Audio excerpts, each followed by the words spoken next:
안녕하십니까. 예수님의 십자가 죽음의 의미에 대해서 말씀드리겠습니다. 오늘 많은 기독교인들은 예수님께서 인간을 위해서 십자가에 매달려 죽으셨다고 합니다. 예수님께서 독생자로서 위대하기 때문에 믿는 것이 아니라 우리를 위해 희생의 길을 선택하셨기 때문에 믿는 것이라고 생각합니다. 아닙니까? 하느님께서 절대자이기 때문에 믿는 것이 아니라 그런 분이 나를 사랑한다는 것이 중요하다고 생각합니다. 예수님께서 나를 위해 십자가에 돌아가셨다고, 예수님의 십자가 선택은 하나님께서 하셨다고, 이 말을 믿을 수는 없지 모르지만 어쨌든 믿는다고 생각하고, 하나님께서는 예수님보다 내가 더 소중해서 나를 선택하는 것이 아니겠습니까? 나는 거짓말도 잘하고 못된 짓도 많이 하고 그다지 착하지도 않는데 사기꾼이고 강도요 도둑인 나를 더 소중하게 생각하신다는 것입니까? 라고 반문할 수 있을 것입니다. 내가 그렇게 가치 있는 존재란 말입니까? 라고 반문을 할 것입니다. 역시 예수님 십자가에 돌아가셨을 때나 지금이나 이 물음은 똑같을 것입니다.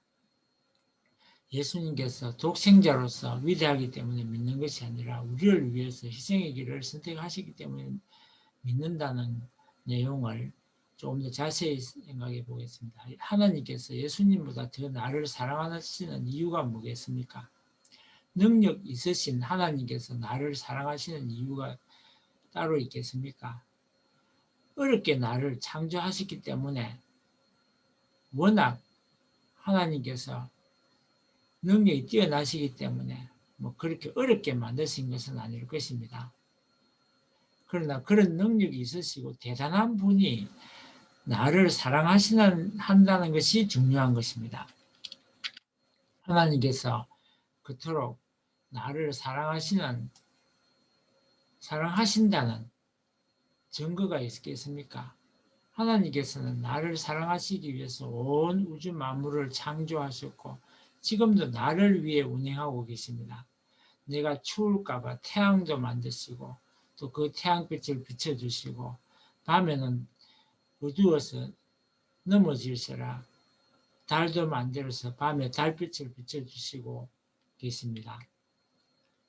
그리고 하나님께서는 오로지 내가 행복하기만을 바라고 계십니다. 즐겁고 기쁘기만을 바라시는 것입니다. 하나님께서는 내가 행복하시기를 바라기 때문에 나의 행복을 위해서 많은 것을 준비하셨습니다. 내가 그토록 좋아하는 꽃이나 또 내가 맛있게 먹는 음식이 되는 열매라든지 또 내가 바라보고 즐거워하는 애완동물이라든지 이런 것들을 다 준비하셨습니다. 그런 것들이 나를 위해서 준비했다는 것이 믿기지 않겠지만 그것이 바로 신앙일지도 모르겠습니다. 오늘 하루 동안 나보다 귀한 것을 먹지 말고 참아보시면 그 말을 이해할 수 있을 것입니다. 세상에 가장 귀한 것은 생명입니다. 그토록 귀한 생명을 희생시켜서 우리의 음식이 되게 하신다는 것이 귀한 것입니다.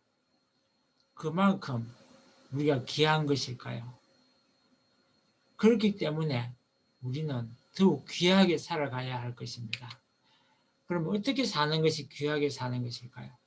꽃이 가장 귀할 때는 그 꽃이 피었을 때입니다. 꽃은 많은 종류가 있습니다. 해바라기도 있고 무궁화도 있고 장미꽃도 있고 튤립 오만 꽃이 있는데 그 꽃은 그 가지 각색의 자기가 가진 특색에 맞는 꽃을 필 때 가장 귀한 것입니다. 그러면 나의 꽃은 무슨 색깔일까요? 나는 어떤 꽃일까요? 나는 어떤 열매를 맺을까요? 나는 어떤 향기를 가지고 있겠습니까? 나만의 꽃과 향기를 나타내는 것이 가장 나만의 귀한 삶을 사는 것일 것입니다. 그것이 바로 인격이요 개성이 될 것입니다. 그래서 우리는 가장 귀한 삶을 사는 것은 나의 개성을 갖추고 타고난 재능을, 재질을, 자질을 잘 길러서 나타내는 것일 것입니다. 그것이 바로 아름답게 꽃이 피는 것과 같을 것입니다. 하나님께서는 절대자이기 때문에 믿는 것이 아니라 그런 분이 나를 사랑한다는 것이 중요한 것입니다. 가령 한 나라의 대통령이 있고 그 대통령에게 아주 귀한 자식이 있다고 합시다. 아주 인기 있는 대통령이 사랑하는 자식은 얼마나 좋겠습니까? 그 대통령보다 더 위대한 하나님께서 사랑하시는 당신은 우리는 그보다 훨씬 가치가 있지 않겠습니까? 하나님께서 왜 그렇게 나를 사랑하실까요? 하나님께서는 그토록 나를 사랑하신다는 증거가 뭡니까? 하나님께서 당신의 우리의 행복을 위해서 모든 것을 최적화시켜 놓았습니다. 모든 것을 우리의 행복을 위해서 효율적으로 만들어 놓았다는 것입니다. 지금까지 우리의 인생을 한번 되돌아봅시다. 오로지 나 하나만을 위한 하나님의 준비였다는 것을 깨닫게 될 것입니다. 우리가 생명을 소중하게 생각하고 또 생명이 가장 귀하다고 했는데 그 생명이 유지되기 위해서 필요한 것들을 한번 생각해 봅시다. 아까 제가 조금 전에 태양빛이 인간이 혹시 추울까 봐서 태양빛을 만들었다고 했는데 그 태양이 공중에 떠 있기 위해서 얼마나 큰 힘이 필요한지 혹시 아십니까? 우리는 몇 킬로그램을 들 수 있습니까? 보통 자기의 몸무게를 들 수 있다고 생각하는데 그 몸무게를 생각해 볼 때 태양은 제가 이 숫자도 잘 읽을 수 없을 만큼 어마어마한 무게를 가지고 있습니다. 지구의 10,000배가 넘는 그런 태양을 공중에 들고 있기 위해서는 얼마나 힘이 필요하겠습니까? 사람의 몸무게가 가령 100kg라고 하면 이게 몇 개인지 잘 모르겠습니다만 배의 수조가 넘겠네. 배의 무게를 가지고 있습니다.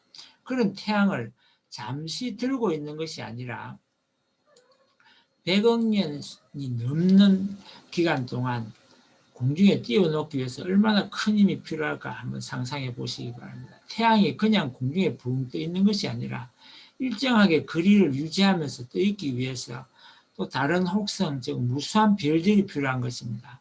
우리가 속한 은하수는 수천억 개의 태양을 가지고 있습니다.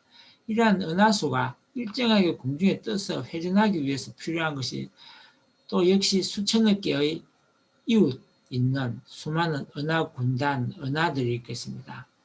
이것이 우주입니다. 이 우주가 바로 이 태양이 공중에 일정한 간격으로 100억 년 이상 떠있게 하기 위해서 필요한 것들입니다. 만약 우주에 어느 한 부분이 없다면 태양은 일정한 거리를 유지할 수가 없는 것입니다. 이러한 태양뿐만 아니라 100억 년이 넘게 일정한 거리와 속도를 유지하는 것도 정말 놀라운 것인데 그 가운데 생명이 살기 위해서 필요한 조건은 말로 다 할 수 없을 만큼 형언할 수 없는 복잡하고 정교하다는 것입니다. 요즘 과학이 아무리 발달해도 아직 생명을 창조하지는 못합니다. 겨우 생명에 대해서 DNA라든지 RNA 이런 것들을 알아가고 있을 뿐입니다.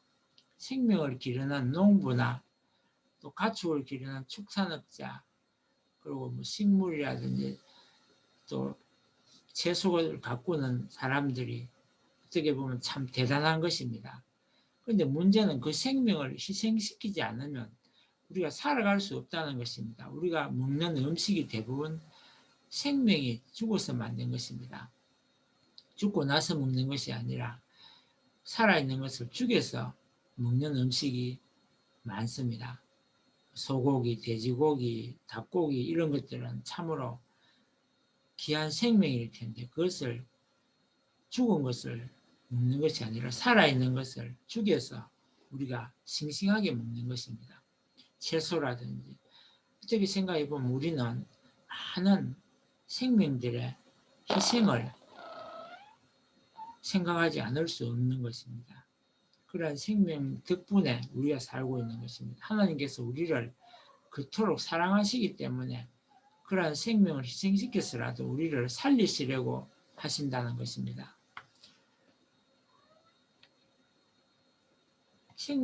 그것은 우리가 일생 동안 먹어치운 수많은 생명보다 우리가 더욱 귀하고 하나님의 사랑을 그토록 많이 받고 있기 때문이 아닐까 생각합니다. 만약 우리가 사랑하는 사람이 있다면 왜 그 사람을 사랑하는지 이유를 말하기 힘듭니다. 하나님도 아마 그러실 것입니다. 하나님께서 왜 우리를 그토록 사랑하실까요? 사랑하는데 꼭 이유가 필요할지는 모르겠습니다. 중요한 것은 하나님께서 우리를 몹시 사랑하고 있다는 사실 그 자체입니다. 하나님께서 우리를 사랑하시는 이유는 우리가 하나님을 많이 닮았기 때문입니다. 또 하나님의 마음을 누구보다 잘 알고 있기 때문입니다. 그리고 하나님과 대화의 상대가 될 수 있기 때문입니다. 하나님과 대화의 상대가 되기 위해서는 하나님의 마음을 알아야 하고 또 하나님의 사정을 알아야 하고 하나님의 속사정뿐만 아니라 하나님의 심정이라든지 하나님의 여러 가지의 모든 것을 이해하고 받아줄 수 있는 능력을 가지고 있어야 되는 것입니다. 그런데 인간이 그러한 하나님과 대화할 수 있기 때문에 하나님의 사랑을 또한 받아줄 수 있기 때문에 우리가 그렇게 귀한 것이고 또 하나님의 사랑을 받을 수 있는 자격이 생기는 것입니다. 하나님의 사랑을 받아줄 수 있다는 이유, 그것이 얼마나 큰지 모릅니다.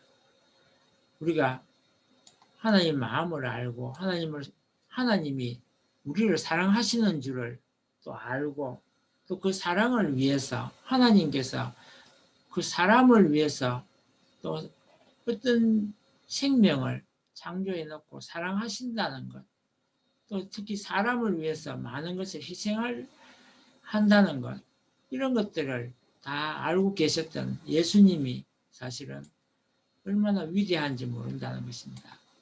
우리도 마찬가지로 하나님의 마음을 읽고 하나님이 무엇을 사랑하는 줄 알고 또 그 사람을 사랑할 수 있다면 우리는 하나님의 사랑을 충분히 받을 자격이 있다는 것입니다. 사실 그렇기 때문에 또 하나님께서 우리를 더욱 사랑하고 계시는지도 모릅니다. 우리는 하나님의 마음을 그러면 얼마나 이해하고 있을까요? 지금 이 시간 하나님의 고충이 무엇일까요? 하나님께서 사랑하시는 대상이 더 많은 사랑을 받을 수 있도록 하기 위해서 우리는 무엇을 해야 할까요? 이러한 고민을 한다면 하나님은 우리를 사랑하실 거고 우리는 하나님의 사랑을 받을 자격이 있는 것입니다. 오늘은 여기까지 하고 마치겠습니다. 감사합니다.